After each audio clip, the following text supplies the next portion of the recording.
আছে? কিছু সূত্র আমাদের জানার দরকার। বুঝলে তো? হ্যাঁ,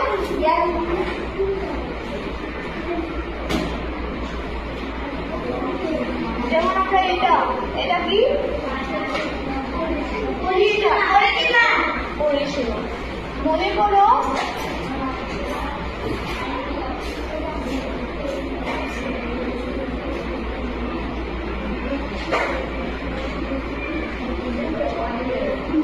করো এটা একটা কি, এটা একটি ক্ষেত্র। ক্ষেত্র মানে কোন একটি স্থান, ঠিক আছে? একটি মনে করো এটা একটা ফিল্ড, ঠিক আছে, মাঠ মনে করো, ঠিক আছে? এটার আকৃতিটা এরকম, এদিকটাও সমান, এদিকটাও সমান, এদিকটাও সমান, এদিকটাও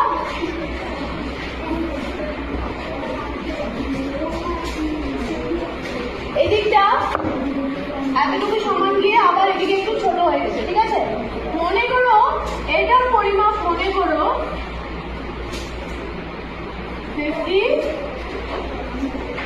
মিটার, ঠিক আছে?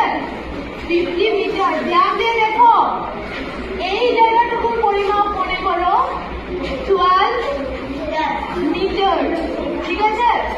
12 মিটার। এই জায়গাটুকুর পরিমাপ মনে করো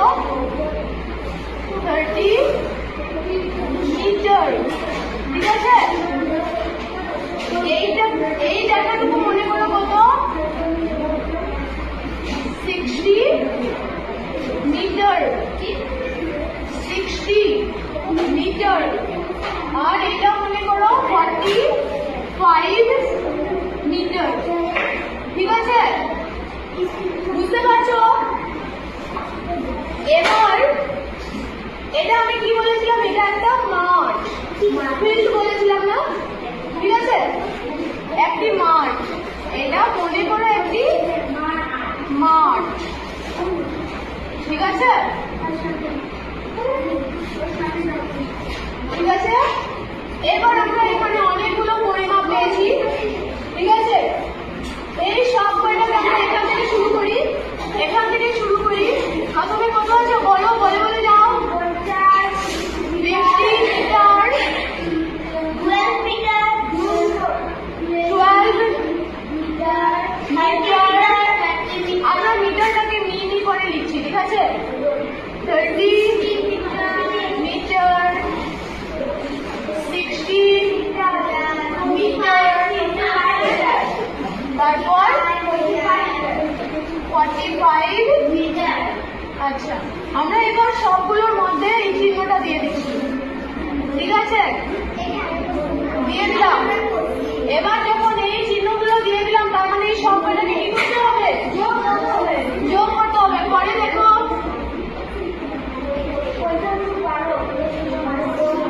কত হচ্ছে?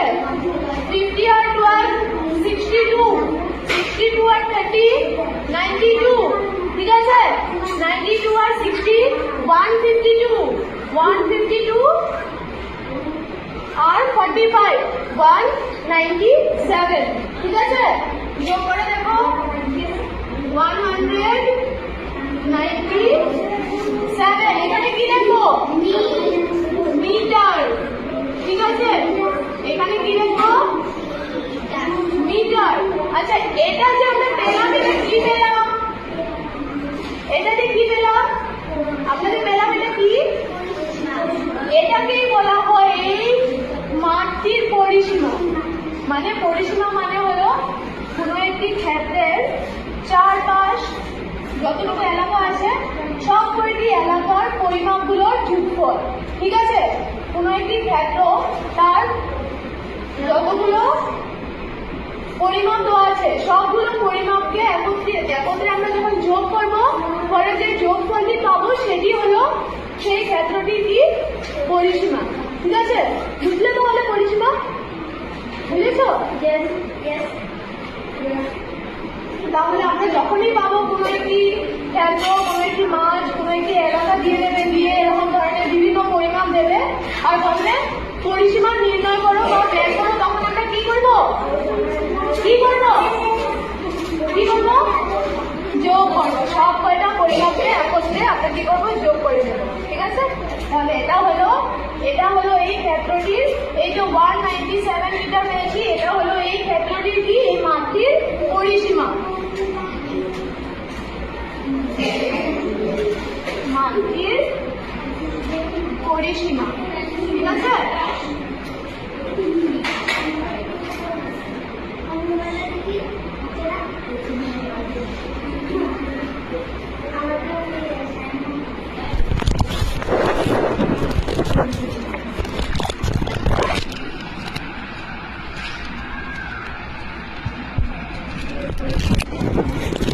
এই পরিসীমাটি এই যে এই মাঠের। ঠিক আছে,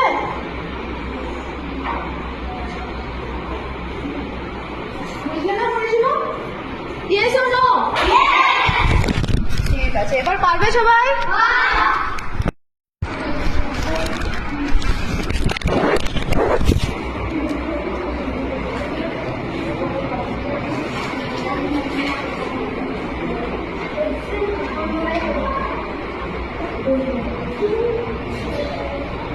কথা বলবে না।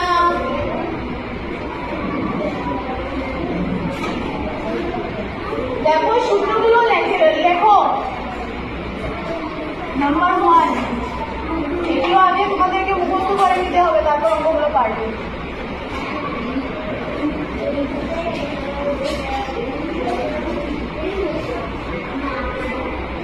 এটার নাম কি? আয়তক্ষেত্র। ঠিক আছে,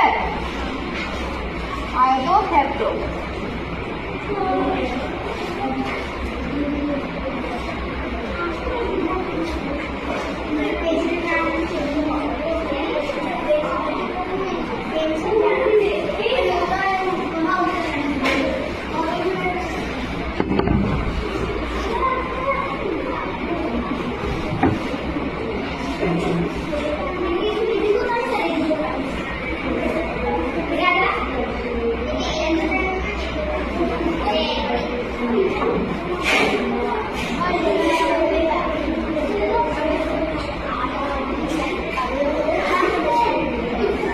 দৈর্ঘ্য পূরণ প্রস্থ, এটার এই যে দিকগুলো, এগুলোর নাম হলো প্রস্থ। ঠিক আছে, বুঝতে পারছো তো? আর এই দিকগুলোর নাম কি? দৈর্ঘ্য। ঠিক আছে, দৈর্ঘ্য, এটাও হলো দৈর্ঘ্য, এটাও প্রস্থ। ঠিক আছে, এগুলো হলো, এটা আর এটা হলো প্রস্থ, আর এটা হলো দৈর্ঘ্য। ঠিক আছে, কারণ এই দুটো বাহুর মাপ তো সমান, আর এই দুটো বাহুর মাপ সমান, ঠিক না? সুতরাং আয়তক্ষেত্রের কালি কি হবে? দৈর্ঘ্য পূরণ প্রস্থ।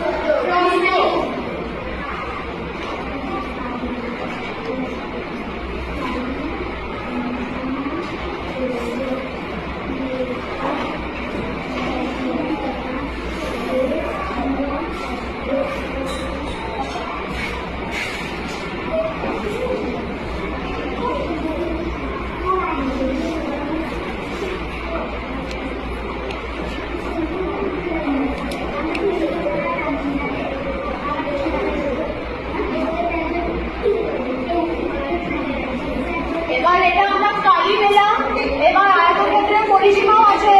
ঠিক আছে, আয়তক্ষেত্রের পরিসীমা দেখো।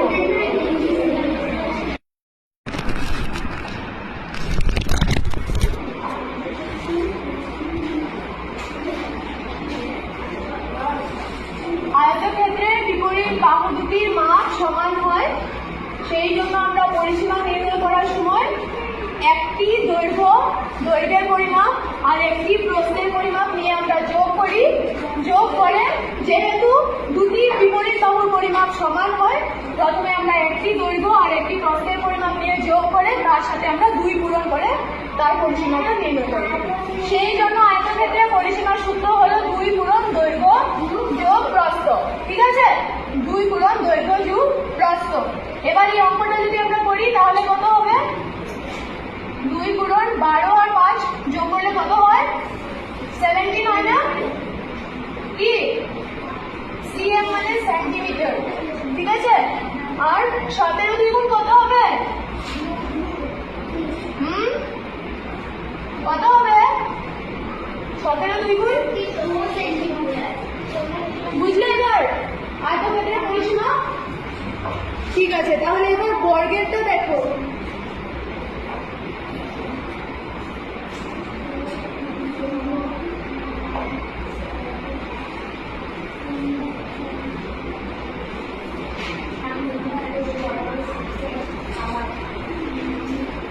এটা একটা ক্ষেত্র, ক্ষেত্রটার নাম কি?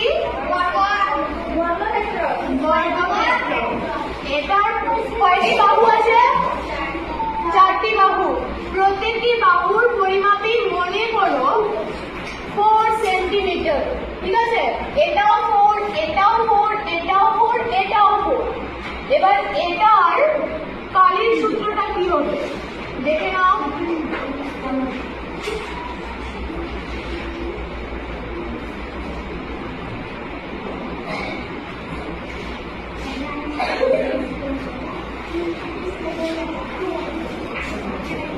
এটা হয়ে গেছে, বুঝবো?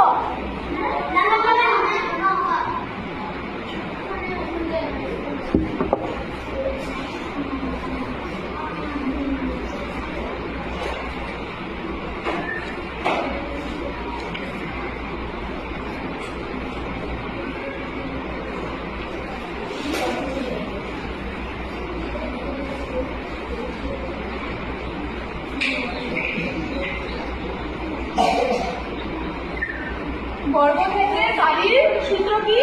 বাহু পূরণ বাহু। ঠিক আছে, এবার এটারও তো পরিসীমা হবে। পরিসীমা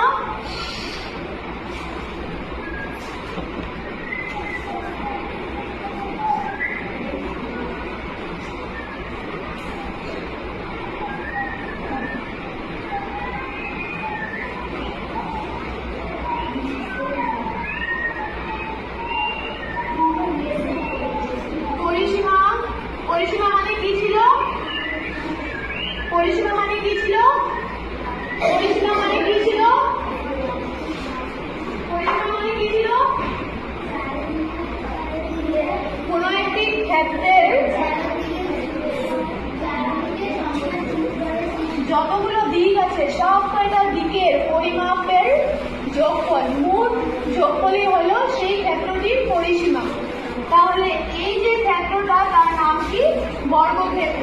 আর আমরা জানি এটা বর্গক্ষেত্র কেন হচ্ছে, কারণ এর প্রতিটা বাহুর পরিমাপই সমান। ঠিক আছে, একই মাপে। একটা বাহু যদি 4 সেন্টিমিটার, তাহলে এটাও 4, এটাও 4, এটাও 4। ঠিক আছে, সব কয়টি বাহুর পরিমাপই 4 সেন্টিমিটার। এবার বাহু আছে কয়টা? কয়টা বাহু আছে? 1 2 3 4। এবার বারবার আমরা 4 সেন্টিমিটার যোগ 4 সেন্টিমিটার যোগ 4 সেন্টিমিটার যোগ 4 সেন্টিমিটার লেখার প্রয়োজন আছে? নেই। আমরা যেহেতু বাহু 4টি আর একটি বাহুর পরিমাপ কত? 4 সেন্টিমিটার, এই অঙ্কটাতে। সুতরাং আমরা কি করব? 4 পূরণ একটি বাহুর পরিমাপ। ঠিক আছে, যেহেতু সব কয়টা বাহুর পরিমাপই সমান হয় বর্গক্ষেত্রে, সেই জন্য বর্গক্ষেত্রের পরিসীমা নির্ণয়ের ক্ষেত্রে আমরা কি করব?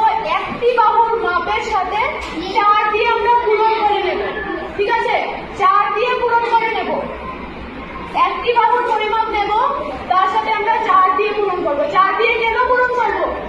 কারণ বাহু 4টি, এই জন্য। আর একটি বাহুর পরিমাপ নিলেই কেন হবে? কারণ প্রত্যেকটি বাহুর পরিমাপই সমান। ঠিক আছে, বুঝলে তো? তাহলে বর্গক্ষেত্রের পরিসীমার সূত্র কি হবে? 4 পূরণ একটি বাহুর দৈর্ঘ্য বা একটি বাহুর পরিমাপ।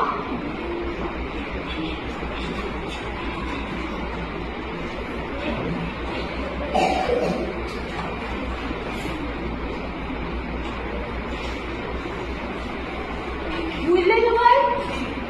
সবাই বুঝেছ?